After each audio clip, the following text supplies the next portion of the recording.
दोस्तों, मुंबई से 165 किलोमीटर दूर मुरड शहर में मौजूद मुरड जंजीरा किला भारत की ऐतिहासिक सैन्य इंजीनियरिंग का एक अनूठा नमूना है। ये अंडाकार अभेद किला चारों तरफ से जल से घिरा हुआ है। ये किला भारत के उन चुनिंदा किलों में से एक है जिसे इतिहास में कोई भी शासक नहीं जीत सका। तो हेलो एंड नमस्कार दोस्तों, आप हिस्टोरिकल राज यूट्यूब चैनल देख रहे हैं। इस तरह के इंटरेस्टिंग वीडियो देखने के लिए इस चैनल को आप सब्सक्राइब कीजिए। चलिए फिर आज के इस हैरान कर देने वाले किले के बारे में जानते हैं। दोस्तों, छत्रपति शिवाजी महाराज ने भी इस किले को जीतने की कोशिश की थी, लेकिन वह भी इसे जीतने में असफल रहे। उनके बाद छत्रपति संभाजी महाराज ने भी इस किले पर आक्रमण किया, लेकिन वह भी इसे जीतने में नाकाम रहे। हालांकि छत्रपति संभाजी महाराज इस किले तक रास्ता बनाने में कामयाब रहे। छत्रपति संभाजी महाराज ने इस असंभव से दिखने वाले काम को कैसे संभव किया, इस सवाल का जवाब जानने से पहले आप इस किले के बारे में थोड़ा जान लीजिए। जंजीरा शब्द अरबी के जजीरा शब्द का एक भ्रष्ट रूप है। इस किले को 1200 के अंत में एक कोली राजा ने समुद्री लुटेरों से सामना करने के लिए अरब सागर में बनवाया था। इस किले में एक ऐसा कुआं भी है जो समुद्र के बीच में मौजूद होने के बावजूद यहाँ पर रहने वाले लोगों को मीठा पानी देता है। आप इस किले तक मरूद गांव से होते हुए पहुंच सकते हैं। इस किले की सबसे खास बात यह है कि ये चारों तरफ से पानी से घिरा हुआ है, इसलिए इसे आइलैंड फोर्ट भी कहा जाता है। महाराष्ट्र के अलीबाग से 55 किलोमीटर दूर मौजूद इस शक्तिशाली तटीय किले जैसा किला पूरे भारत में दूसरी जगह कोई नहीं है। अरब सागर में मौजूद एक विशाल चट्टान पर बना यह किला इतिहास में समय की मार को झेलते हुए कई शक्तिशाली हमलों को विफल कर चुका है। महाराष्ट्र के कोंकण तट पर मौजूद यह किला इतिहास में जंजीरा राज्य की राजधानी हुआ करता था।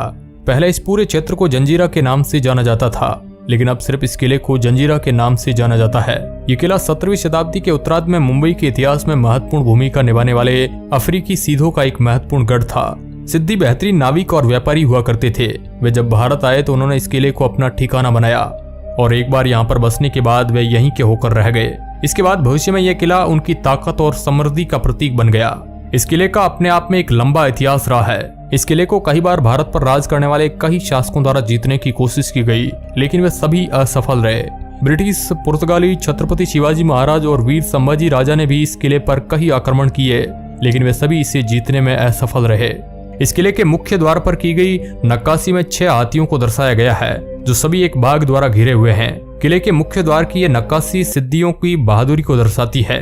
कहा जाता है कि एक समय ऐसा भी था जब इस किले में 500 तोपें थी, जो इस किले की मजबूती से रक्षा करती थी। बात अगर आज की करें तो आज इस किले में महज चुनिंदा तोपें ही बची है, लेकिन ये चुनिंदा तोपें भी अपने इतिहास को कहने में पूरी तरह सक्षम है। इन तोपों में जो प्रमुख तोपें हैं वे हैं कलाल चूरी, लड़कसम और भवानी। 5 धातुओं से निर्मित ये तोपें सिद्दियों की मनपसंद हथियार थी। इस किले को फोर्ट मेहरोब के नाम से भी जाना जाता है। बात अगर इस किले की संरचना की जाए तो इस किले को खासतौर पर एक मजबूत रक्षा प्रणाली की तरह बनाया गया है। जंजीरा की यह रक्षा प्रणाली कई परतों में विभाजित है। इसकी पहली रक्षा परत है इसके चारों तरफ फैला हुआ पानी।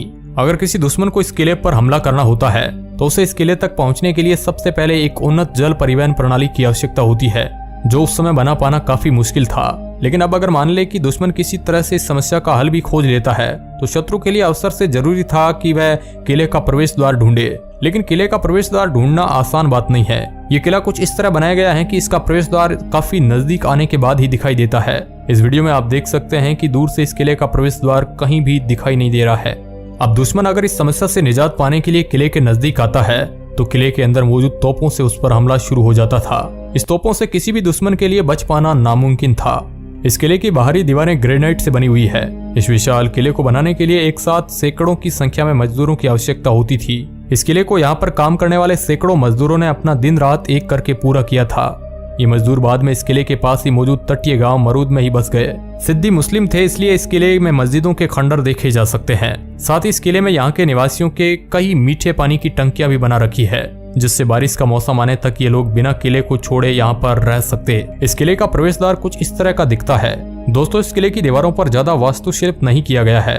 दिखने में किले की दीवार इस तरह प्रतीत होती है मानो ये कच्चे माल से बनी हो, लेकिन इन दीवारों को जानबूझकर ऐसा बनाया गया। खासतौर पर यह किला सैन्य दृष्टिकोण से बनाया गया था। ये किला उस समय के आर्किटेक्चर का एक नायाब नमूना है।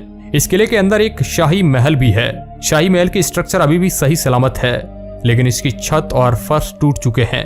इस महल की दीवारें ग्रेनाइट से बनी हुई है, इसलिए ये अभी भी मजबूती से खड़ी है। इसके अलावा इस किले में कई और इमारतें भी हैं, जैसे मस्जिदें, रसोई घर, तबेले, व्यापारियों के घर, भंडारण और भूमिगत मार्ग। इन इमारतों में कई इमारतें आपस में जुड़ी हुई भी है। किले के खंडरों को देखने पर ऐसा लगता है कि सिद्दियों ने यहाँ पर कभी एक सभ्य समाज की स्थापना की होगी और इस समाज की रक्षा के लिए बड़ी बड़ी दीवारों और तोपों का इस्तेमाल किया होगा। इन तोपों में जो सबसे बड़ी तोप है उसे कलाल बंगड़ी के नाम से जाना जाता है।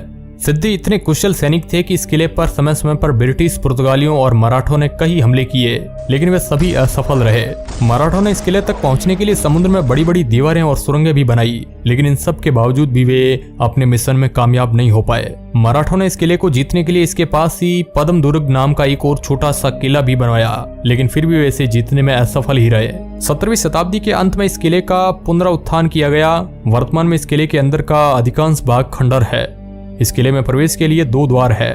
मुख्य द्वार कुछ इस तरह दिखता है। इस द्वार के ऊपर कई जानवर की कलाकृतियों की नक्काशी की गई है।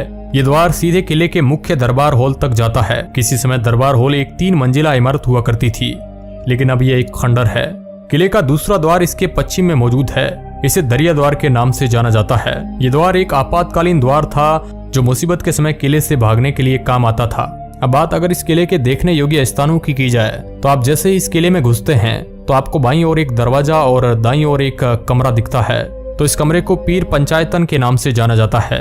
इस पंचायतन के पास ही आपको टूटी फूटी अवस्था में जहाज के 3 लंगर भी दिख जाएंगे। पीर पंचायतन से आगे बढ़ने पर आपको घोड़ों के तबेले भी दिखेंगे। इसके बाद आगे आपको एक महल भी दिखता है। पिछले कुछ सालों में इस महल को बहुत ज्यादा नुकसान पहुंचा है। इस महल के उत्तर में एक मीठे पानी की झील भी है। झील के किनारे पर मौजूद सीढ़ियों से चढ़ने पर आपको एक बाले किला भी मिलेगा, जिसे अब झंडा लगाने के लिए इस्तेमाल किया जाता है। महल की बालकनी से देखने पर आपको एक इमारत भी दिखेगी जिसे सदर के नाम से जाना जाता है। अगर आपका मन इस किले में घूमने का है तो आप इसमें सुबह 7 से रात 9 बजे तक घूम सकते हैं। ये किला मुंबई से 150 किलोमीटर दूर स्थित है। आप यहाँ पर पुणे मुंबई के रास्ते से होते हुए अलीबाग पहुंच जाए और अलीबाग से आगे आप रवांडा होते हुए मरुद तक जा सकते हैं। मरुद से किले तक पहुंचने के लिए आपको नाव की मदद लेनी पड़ेगी।